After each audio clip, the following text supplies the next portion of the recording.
నమస్కారం. క్యాన్సర్ బారిన పడిన పేషెంట్స్ వాళ్ళ కుటుంబ సభ్యులు తరచూ ఈ మధ్య కాలంలో మమ్మల్ని అడుగుతున్న ప్రశ్న ఇమ్యూనోథెరపీ.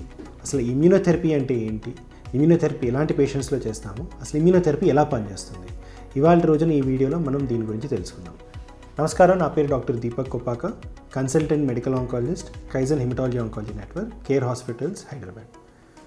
సో గత 10 సంవత్సరాలలో క్యాన్సర్ ట్రీట్మెంట్లో, అంటే బాగా ఇబ్బంది పడి ట్రీట్ చేసే క్యాన్సర్స్లో ఏ ట్రీట్మెంట్ ఆప్షన్స్ లేని సమయంలో మాకు ఇమ్యూనోథెరపీ ఇంకా టార్గెటెడ్ థెరపీస్ అన్న 2 కొత్త ట్రీట్మెంట్స్ క్యాన్సర్ అవుట్కమ్స్ని గణనీయంగా మార్చాయి.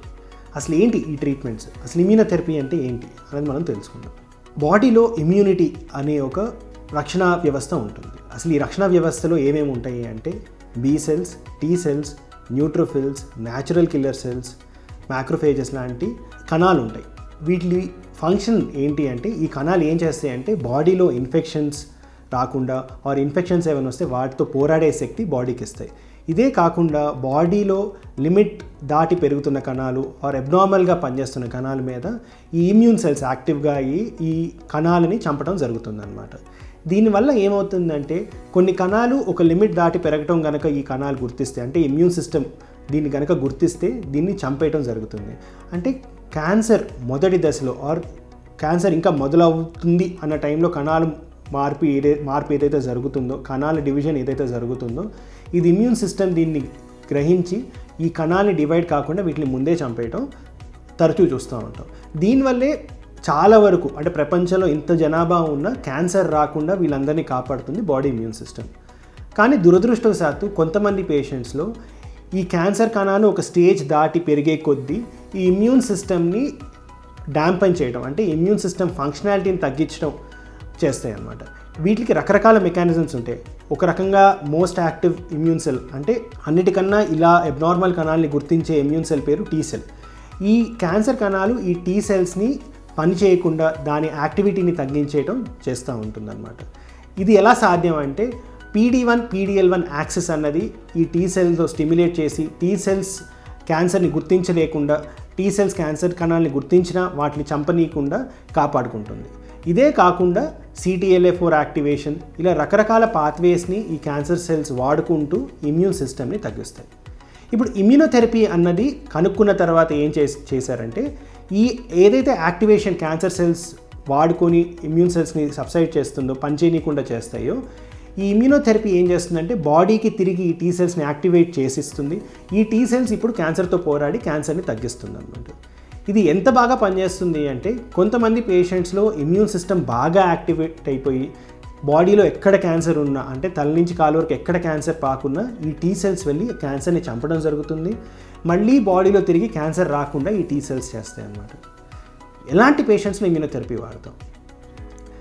ఇమ్యూనోథెరపీ మొదలైనప్పుడు ఎటువంటి ట్రీట్మెంట్స్ లేని రోగాలు, అంటే సర్జరీ తప్ప, రేడియేషన్ తప్ప ట్రీట్మెంట్స్ లేని రోగాలు, అంటే కీమోథెరపీ, వేరే టార్గెట్ థెరపీస్ పనిచేయని రోగాల్లో ఇమ్యూనోథెరపీ గణనీయంగా అవుట్కమ్స్ ఇంప్రూవ్ చేసింది. దీనివల్ల పేషెంట్స్ చాలా రోజులు బతకడం చూసాం అనమాట. మొట్టమొదటిగా ఇది మెలనోమా అనే ఒక స్కిన్ క్యాన్సర్లో వాడటం జరిగింది. ఈ మెలనోమాకి ఇంతకుముందు ఎటువంటి ట్రీట్మెంట్స్ లేవు, కానీ ఇమ్యూనోథెరపీ వచ్చిన తర్వాత 100లో కనీసం 40 నుంచి 50% మెలనోమా పేషెంట్స్ ఎటువంటి స్టేజ్లో ఉన్న క్యూర్ అవటం జరిగిందనమాట. దీని తర్వాత kidney cancer, liver cancer, lung cancer, head and neck cancer, bladder cancer, ఇలా ట్రీట్మెంట్స్ బాగా పనిచేయని రోగాలు, అంటే ఇంతకుముందు ఉన్న కీమోథెరపీస్ పనిచేయని రోగాల్లో ఇమ్యూనోథెరపీ వాడటం జరిగింది. వీళ్ళల్లో కూడా గణనీయంగా ఇమ్యూనోథెరపీ బెనిఫిట్స్ చూస్తూ ఉన్నాం. ఈ మధ్య కాలంలో కోలాన్ క్యాన్సర్లో, రెక్టల్ క్యాన్సర్లో ఇమ్యూనోథెరపీ వాడటం చూసాము. రెక్టల్ క్యాన్సర్ ఎవరికైతే వస్తుందో వాళ్ళలో ఒక జను మార్పిడి, అంటే MSI ఇన్స్టెబిలిటీ కనుక ఉంటే ఇమ్యూనోథెరపీ ఒక 6 నెలల పాటు తీసుకుంటే సర్జరీ, కీమోథెరపీ, రేడియేషన్ అవసరం లేకుండా పూర్తిగా తగ్గించడం చూస్తాం. గత వారంలో ESMO, అంటే యూరోపియన్ సొసైటీ ఆఫ్ మెడికల్ ఆంకాలజీలో వాళ్ళు కొత్త స్టడీస్లో ఏం చెప్పారు అంటే 100లో 60 మంది పేషెంట్స్కి ఈ MSI ఇన్స్టెబిలిటీ ఉంటే పేగుకు సంబంధించిన క్యాన్సర్లో సర్జరీ అవాయిడ్ చేసి ఒట్టి ఇమ్యూనోథెరపీనే పూర్తిగా రోగాన్ని తగ్గించడం జరుగుతుంది అని వాళ్ళు చెప్పారు. ఇది కాకుండా ఇవాళ రోజున కడుపు cancer, oesophageal cancer, head and neck క్యాన్సర్స్లో కూడా ఇమ్యూనోథెరపీ ప్రభావం చూస్తూ ఉన్నాం అన్నమాట. ఇమ్యూనోథెరపీ వల్ల ఎలాంటి సైడ్ ఎఫెక్ట్స్ వస్తాయి? సో ఒకటి గుర్తుపెట్టుకోవాల్సింది ఏంటంటే ఈ ఇమ్యూన్ సిస్టమ్ సహజంగానే బాడీలో ఒక లెవెల్ ఆఫ్ యాక్టివిటీ వరకే బాడీ పర్మిట్ చేస్తుంది.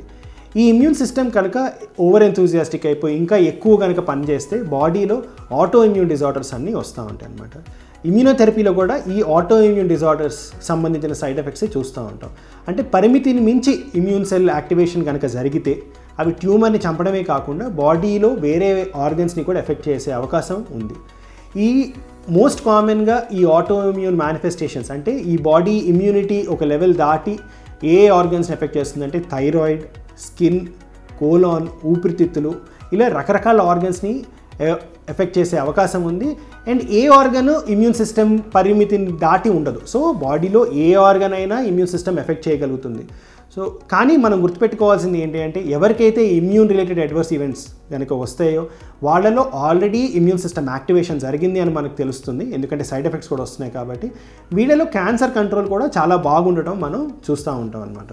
సో ఇమ్యూనోథెరపీ మీద ఉన్నప్పుడు మీకు ఎటువంటి డీవియేషన్గా అయినా మీరు చూస్తూ ఉన్నారు అంటే సడన్గా వీక్నెస్ ఎక్కువ అవటం కానీ, మోషన్లు ఎక్కువ అవటం కానీ, ఆయాసం దగ్గు రావటం కానీ, చర్మం మీద మచ్చలు రావటం కానీ జరుగుతుంటే మీ ఆంకాలజిస్ట్ని కలవటం చాలా ఇంపార్టెంట్. వాళ్ళకి గుర్తు చేయడం ఇంపార్టెంట్. ఎమర్జెన్సీకి వెళ్ళిన తర్వాత డాక్టర్స్కి చెప్పడం చాలా అవసరం. మేము ఇమ్యూనోథెరపీ అనే ట్రీట్మెంట్ మీద ఉన్నాం, సో ఆటో ఇమ్యూన్ డిజార్డర్స్ ఏమన్నా ఉన్నాయో చూడండి అని చెప్పడం చాలా అవసరం. ఇంకా రానున్న రోజుల్లో ఇంకా కొత్త ఇమ్యూనోథెరపీ ట్రీట్మెంట్స్ వస్తాయి అని ఆశిస్తూ నమస్కారం.